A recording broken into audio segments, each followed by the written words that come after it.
Hey guys! So today I have a review for you, and that is going to be my Juvia's Place purchase. I wasn't sure how I wanted to do this video because I had been sleeping on Juvia's Place. I had really wanted to make a purchase from them for a long time, but every time I would get on their website I would be like, you know what, I can't justify any of these palettes. I love them. I think that they're absolutely beautiful. However, I felt like they were just things that I already had in my collection and I already had really good versions of. So I was like, okay, I can't buy that, can't buy that, shouldn't buy that. So I managed to talk myself out of it for a really long time, and then I saw recently that they were coming out with this festival palette, and I was like, you know what, let me get on their website.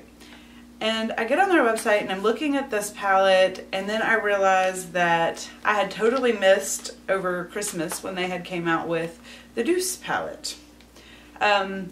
This baby is probably the reason that I decided to go ahead and make a purchase. As soon as I saw this palette, I was like, I am so inspired by that. I just found it to be very, very, very beautiful, very springtime, very like January, February. I was just loving this baby. So this is probably why I actually made the purchase. But I did want to talk about this Douce palette. I do want to review the festival palette since it's new, and since it's a new release, I do want to talk about this one. And then the Masquerade palette, I feel like has been reviewed to death, so I don't really need to say too much about it. So how about that? Does that make sense? Do you know what we're doing? Because I don't. Okay, first thing that I definitely want to say about the Juvia's Place palettes is that I'm super, super happy with my order. I got all three of these for less than $60. And that, I mean, that's cheaper than drugstore. When you consider the amount of product in these as well, like, the value on these is pretty freaking awesome. So I can just go ahead and I'll just go ahead and put it out there that this is going to be a very positive review. I do have a couple negative things to say. However, my experience has been very positive, and I like these shadows. One of the other reasons that I feel like I'm really confident that I can just do one whole review is because the formula in these is so consistent between all three palettes. I don't know if it's 100% across the board. Like I said, those are the only three that I own. Let me not show you this one because I'll show you why in a little bit. But you have these two different types. You have like two main types of formulation in here. You have their mattes, which are kind of powdery. And then you have these sort of shimmer metallics. Some have glitter, some don't seem to have as much glitter, but those are almost creamy, like maybe the Makeup Forever formula. Not quite that creamy, but you know what I mean. Just more of a creamy finish and product to work with. And then you have this sort of powdery, more typical eyeshadow formula. I thought both formulations performed very well, and I was really happy with both. You can feel more of a difference when you swatch, I think, and then when you're working them on the eye, I just couldn't tell too much of a difference other than the finish. I think other than like really swatching out the shades and showing them to you and maybe telling you a little bit more about why I love each particular shade, I don't really have too much to say. The two negatives that I'll go ahead and put out there. One, there is fallout with these shadows, and it's not over the top and extreme. However, they are so pigmented that the fallout you get kind of has to be wiped off with something wet, like some sort of makeup remover. At least in my experience. I've tried baking, and I tried just sweeping it away with a nice big fluffy brush. Neither of those worked for me because it just kind of stained wherever the shadows are. I mean, they're really, really pigmented. So I wasn't able to just sweep it off my face. I had to actually get up and get makeup remover and take it off. So if you're someone who doesn't like to do their eye makeup first, or if you're someone who just really, really, really hates fallout, you're probably not going to like these shadows. Nothing like, though, I'm going to talk about the Subculture palette just because I feel like a lot of people saw those reviews and there's like pigment flying everywhere. I didn't get any sort of situations like that. They're not super loosely packed in the pan. I'll show you with the brush. Okay, so I mean, they're not so super loosely packed in the pan that there's like pigment flying everywhere. However, I don't know if you'll be able to see, there is a little bit of dust kick up. It's not bad though. It's really not bad, but it is something to be aware of. I've had to do it every day. Like today I had this blue, it was on my face. I had to get up and get it off. I love, love, love the mint green in here, but the glitter fallout is pretty rough. These two shadows have pretty bad glitter fallout, and so the glitter is actually a little bit hard to get off your face. I was able to get it off my face in an acceptable to me way, but it was there and I had to do that. So fallout would be one maybe. The other thing is that if you don't like bold shadows, I really probably can't recommend these at all. Yeah, even their neutrals are really bold. The ones that I have. I don't have a ton of them, but like there's quite a few in this Masquerade palette, and then there's a few interspersed in the other palettes, and I felt like the neutrals are even pretty bold. So I don't know that if you don't do the pops of color and you're not really into a bold in your face eye look, I just don't think these are going to be for you. I was able to tone them down pretty easily with, like, I just took a big fluffy brush and kind of took my creamy base shade, and I was able to tone them down and blend them out and get them like less in your face look. However, I just felt like that was like a waste of effort. I feel like there's so many shadows on the market that perform really, really well that you don't have to do that to, that I don't know why you would buy these so you can tone them down. However, it's your prerogative. You know, buy what you want. I mean, as far as blendability and all of those other lovely things we like to talk about with eyeshadow, wearability, did they last all day? I've had this on for 8 hours today. I think we're still looking pretty bold. Probably not my favorite eye look I've done with these, but I wasn't planning on filming today, so just kind of what I picked out this morning. But I mean, and I actually only have Juvia's Place on the lid. I used my Makeup Forever shadows for the crease, because like I said, they're so bold that I used a less bold shadow for my crease shade, because I was like, I was tired this morning and I was like, no, I don't feel like super bold eye look. Still ended up a little bit bold. I would put these shadows up against any of the high-end formulations that I have. I have some Natasha Denona, I have VZ Art, I have Huda Beauty. I mean, I have all of these really good shadows, and they are all very good, and they're not the same as these.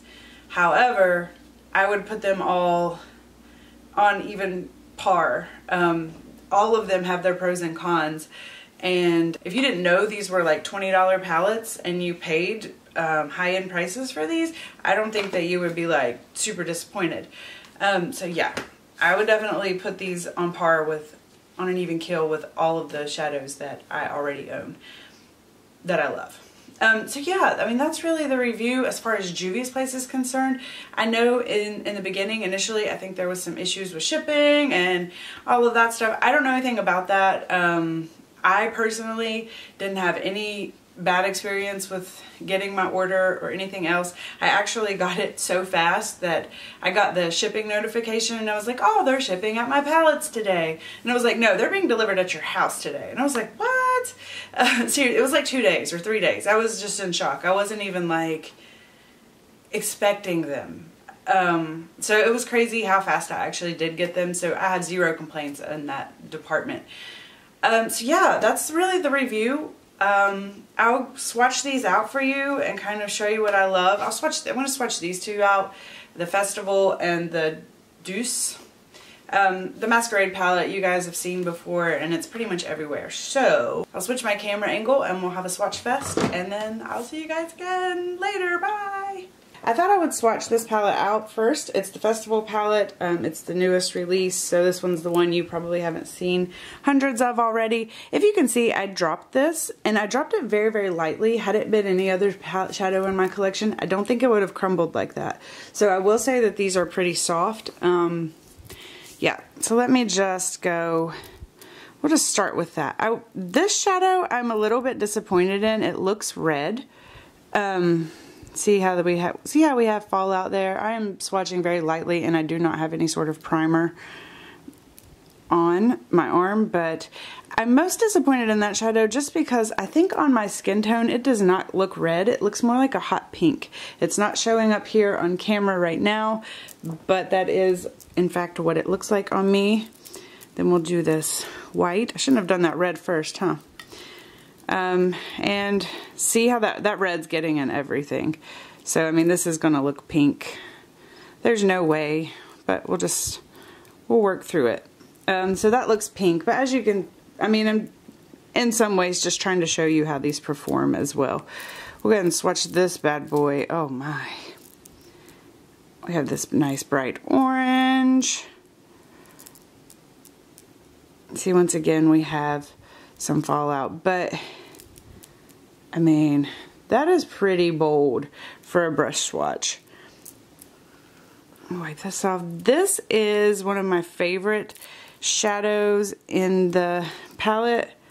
It is just beautiful, and it's like a nice shadow to have really bold. Those are looking very similar, aren't they? But I love this shadow. It's a very flattering, even though it's really bold, it's still quite flattering.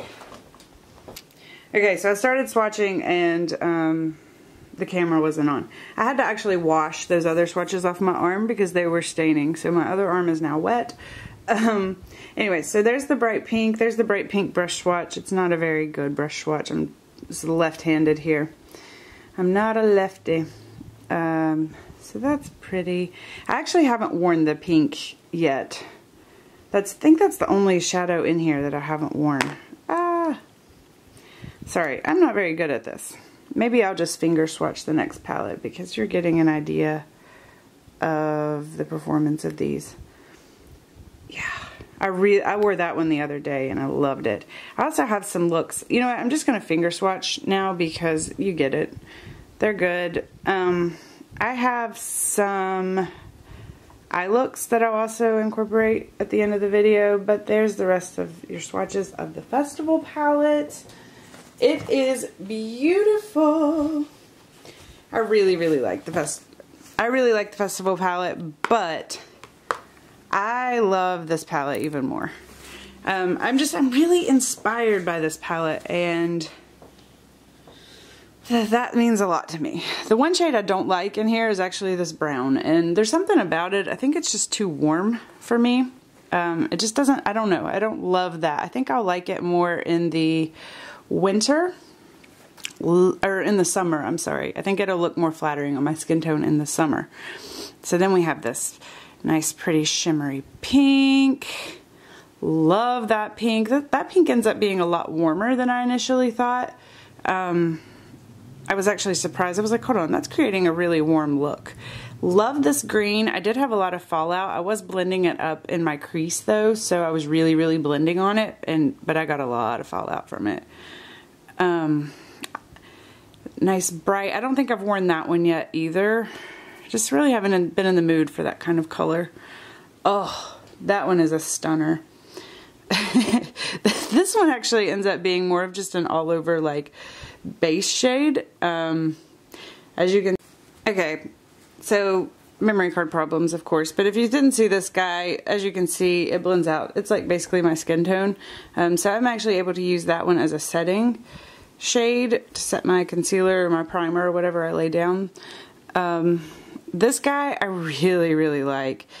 Or no, it's not this one, I'm sorry, it's the one in the Masquerade palette. This one's okay. It makes a nice metallic or a gray, but it does have a lot of fallout as well.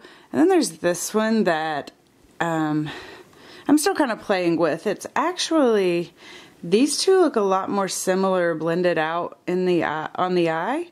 I'm not sure, I might have been doing something weird. The looks that I created that I tried to use these guys, I just felt like they looked really similar on the eye.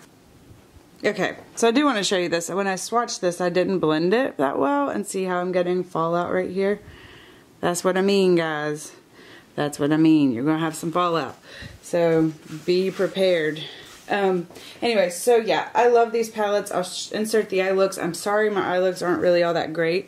My number one concern when I'm doing eye looks is can I wear it to work? So I don't get like super creative. I try to actually be a little bit subtle And also, you know, that's just my comfort level. I just like to show the eye looks because you can kind of get an idea of how they wear. Most of the time when I take photos of eye looks, it's several hours after I actually did it, so you can kind of get an idea of how they're holding up, how bold they actually look on the skin, and did they blend out and whatever. Anyways, so that's my review for these guys. And yeah, if you have any comments about Juvia's Place, or if there's anything I forgot to mention, let me know down below, and I'll see you guys again soon. Bye!